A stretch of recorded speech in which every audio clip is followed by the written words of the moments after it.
মানুষ যদি দুটো গালি দেয় চুপ করে থাকে, ও তার আমল নামা নিয়ে আল্লাহর সামনে দাঁড়াবে। আর কিয়ামতের মাঠে বহু নেকি ফ্রি ফ্রি পাওয়া যাবে। এটা কি জানেন?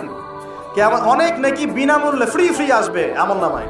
কেন আসবে বলি হাদিসটা। নবী সাল্লাল্লাহু আলাইহি ওয়াসাল্লাম বলেছেন, তোমরা কি জানো সবচেয়ে বড় মিসকিনকে? দরিদ্র মানুষকে, মিসকিনকে। সাহাবীরা বলছেন, আমরা তো মনে করি যার সম্পদ কম সেই মিসকিন। নবীজি বলছেন, না, প্রকৃত মিসকিন সে ব্যক্তি নয়। প্রকৃত মিসকিন সে ব্যক্তি যে কিয়ামতের মাঠে উঠবে উহুদ পাহাড়ের সমান নেকি নিয়ে উঠবে। উহুদ পাহাড় দেখেছেন তো? বিশাল পাহাড়। উহুদ পাহাড়ের সমান নেকি নিয়ে উঠবে। নামাজের নেকি, যাকাতের নেকি, হজের নেকি, ওমরার নেকি, বিভিন্ন নেকি। কিন্তু দেখবে সামনে বহু মানুষ দাঁড়িয়ে আছে।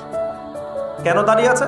কারো কাছ থেকে টাকা নিয়েছে, টাকা শোধ করে নাই, কাউকে গালি দিয়েছে, কাউকে অন্যায়ভাবে অপবাদ দিয়েছে, কাউকে আঘাত করেছে, কারো উপর জুলুম করেছে ইত্যাদি। বিভিন্ন রকম মানুষের সাথে জড়িত পাপ ছিল, ঠিক আছে? কারো গীবত করেছে, কাউকে তহমত দিয়েছে ইত্যাদি।